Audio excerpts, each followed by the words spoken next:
ஸ்ரீகிருஷ்ணாவின் அன்பு வணக்கங்கள். ஆனி மாதம் குழந்தை பாக்கியம் பெறப்போகும் 5 ராசிக்காரர்கள் யார் யார் அப்படிங்கிறத பத்தி தான் இந்த வீடியோல தெளிவா நம்ம பார்க்க போறோம். முதல்ல ஆனி மாதம் எப்போது பிறக்கின்றது? ஆனி மாதத்தின் சிறப்புகள் என்ன? ஆனி மாதத்தை அதாவது இதுவரைக்கும் நம்ம குழந்தை பாக்கியம் பெறக்கூடிய ராசிகள்னு போட்டிருந்தோம் பார்த்தீங்களா? அதுல நெறைய நேயர்கள் கேட்ட சந்தேகங்களுக்கான பதில்கள். அது மட்டும் இல்ல, இந்த ஆனி மாதம் குழந்தை பாக்கியம் பெறப்போகும் 5 ராசி அப்படின்னு பல ஸ்டேட்மெண்ட்டா இந்த வீடியோல நம்ம குடுக்க போறோம். அதற்கு இந்த வீடியோவ ஸ்கிப் பண்ணாம ஃபுல்லா பாருங்க. ஆனி 1ஆம் தேதி எப்போது பிறக்கின்றது அப்படின்னு பார்த்தீங்கன்னா, ஜூன் மாதம் 15ஆம் தேதி திங்கட்கிழமை ஆனி மாதம் 1ஆம் தேதி பிறக்கின்றது. அமாவாசை திதியோடையே நமக்கு பிறக்கின்றது. என்னங்க அன்னைக்கு தான் அமாவாசை அப்படின்னு கேட்டீங்கன்னா, 14ஆம் தேதி அமாவாசை ஆரம்பிச்சிடுது.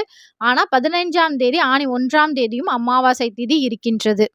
ஆனி மாதத்தின் சிறப்பு என்ன அப்படின்னு பார்த்தீங்கன்னா, சூரியன் ரிஷப ராசியிலிருந்து மிதுன ராசிக்குள் பிரவேசிக்கும் புண்ணிய காலம் தான் இந்த ஆனி மாதம். அது மட்டும் இல்ல, ஆனி மாதம் தமிழ் மாதங்களில் 3வது மாதமாகவும், விவசாயம் மற்றும் இறை வழிபாட்டிற்கு உகந்த மிகவும் நல்ல மாதமாகவே இந்த ஆனி மாதம் இருக்கின்றது. இந்த ஆனி மாதத்தில் ரொம்பவே முக்கியமான ஒரு விசேஷம் என்ன அப்படின்னு பார்த்தீங்கன்னா, ஆனி திருமஞ்சனம்.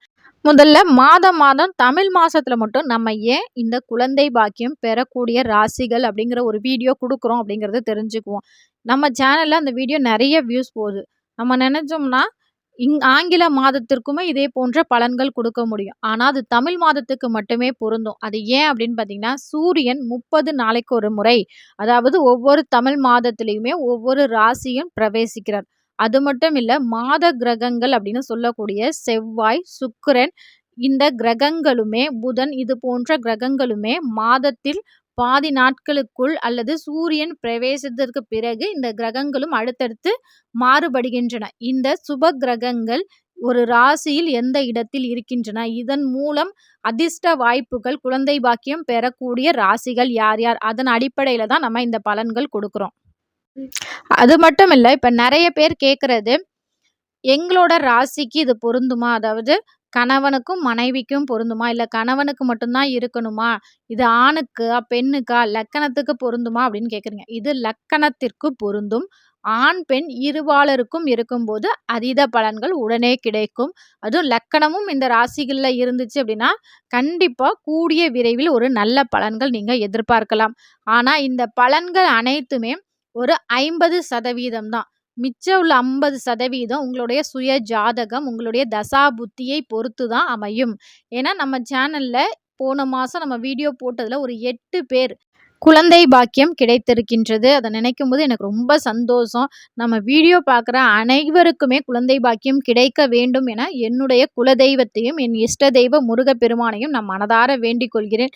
ஜோதிடத்தில் புத்திர காரகன் என்று அழைக்கப்படுபவர் தான் குரு பகவான். ஜூன் மாதம் தொடக்கத்துல தனது உச்ச வீடான கடக ராசிக்குள்ள பிரவேசிச்சிட்டாரு. குருவின் உச்சம் பெற்று சுப பார்வைகளை வீசுவதே இந்த ஆனி மாதத்தில் பலருக்கும் குழந்தை பாக்கியம் ஏற்படுத்தி கொடுக்க போகிறது.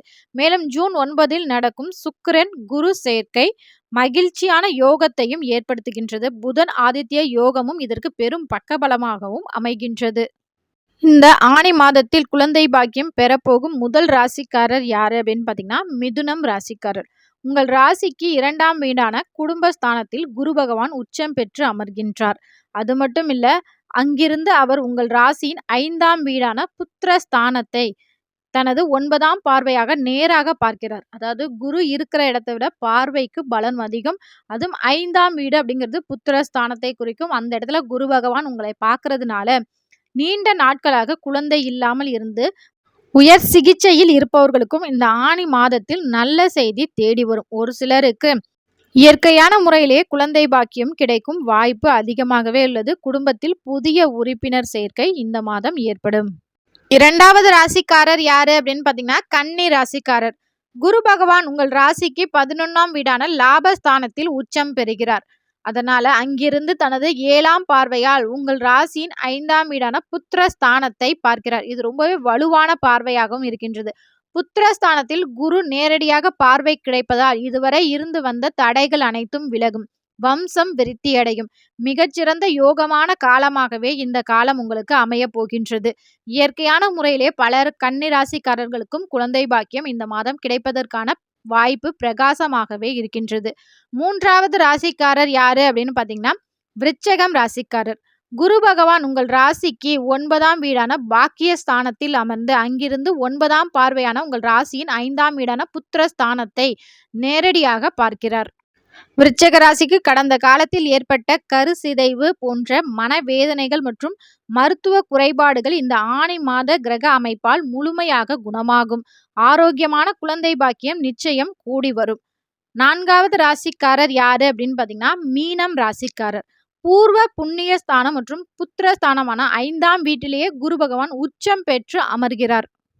5ஆம் இடத்தில் குரு பகவான் இருக்கும் ரொம்பவே சிறப்பான ஒரு ஜோதிட விதியின்படி வம்ச விருத்தி வாரி வழங்க போகிறார். திருமணம் ஆகி பல ஆண்டுகளாக குழந்தை பேறு இல்லாதவர்களுக்கு கூட இந்த ஆணி மாதத்தில் இறைவனின் அருளால் மழலை செல்வம் உண்டாகும் யோகம் உள்ளது.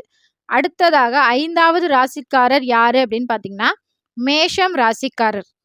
மேஷ ராசிக்காரர்களுக்கு 5ஆம் இடமான சிம்ம ராசியை குரு தனது 5ஆம் பார்வையால் பார்ப்பதாலும் ஆணி மாத இறுதியில் குரு சிம்மத்துக்குள் நுழைவதாலும் மேச ராசியினருக்கு இந்த மாதம் குழந்தை பாக்கியம் பெறுவதற்கான சாதகமான சூழல் இருக்கின்றது. மேலும் இந்த மாதத்தில் குரு வழிபாட்டையும் தடையற்ற புத்திர பாக்கியம் கிடைக்க ஒவ்வொருத்தரோட குலதெய்வ வழிபாட்டையும் நீங்க தொடர்ந்து செய்ய வேண்டும். பலருமே பார்த்தீங்கன்னா முருகன் வழிபாட்டை குழந்தை செல்வத்திற்காக முருகன் வழிபாட்டை தொடர்ந்து செய்றீங்க. முருகப்பெருமானை மனமுருகி வேண்டிக் கொள்கிறீங்க.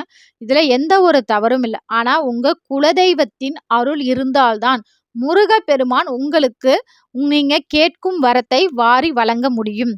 அதனால தம்பதி சகிதமா ஒரு பௌர்ணமியில உங்க குலதெய்வ கோவிலுக்கு சென்று உங்க குடும்ப முறைப்படி வழிபாடு செய்யுங்கள். நீங்க முருகன் வழிபாடு செய்யறதுக்கு முன்னாடி உங்க வீட்டிலேயே உங்க குலதெய்வத்தை மனதார நினைத்து ஒரு தீபம் ஏற்றி வைத்து முருகன் வழிபாடு செய்யுங்க. குலதெய்வத்தின் அனுகிரகம் இருக்கும்போது கண்டிப்பா வம்ச விருத்தி ஆகி கொண்டே இருக்கும். அந்த எல்லையில போய் நின்னு கேளுங்க அந்த தெய்வத்திடம். உன்னை கும்புறதுக்காவது எனக்கு அடுத்து பிள்ளைய கொடுப்பா அப்படின்னு சொல்லி உங்க குலதெய்வத்தை கேளுங்கள். கண்டிப்பா நீங்க கேட்க கேட்க அந்த தெய்வம் உங்களுக்கு குழந்தை செல்வத்தை கட்டாயம் கொடுக்கும். இந்த வீடியோ பார்க்குற உங்களுக்கு பிடித்த கடவுள் யாரு அப்படிங்கிறத மறக்காம எங்களோட கமெண்ட் செக்ஷன்ல ஷேர் பண்ணிக்கோங்க. ஓம் குரு பகவானே நமக அப்படிங்கிற கமெண்ட்ஸையும் மறக்காம எங்களோட கமெண்ட் செக்ஷன்ல ஷேர் பண்ணிக்கோங்க. இந்த வீடியோ உங்களுக்கு பிடிச்சிருந்தா மறக்காம இந்த வீடியோக்கு ஒரு லைக் பண்ணி நம்ம சேனலை மறக்காம சப்ஸ்கிரைப் பண்ணி வச்சுக்கோங்க. இது உங்கள் ஸ்ரீ கிருஷ்ணா யூடியூப் சேனல். நன்றி, வணக்கம். நம்பிக்கையோட இருங்க, நல்லதே நடக்கும்.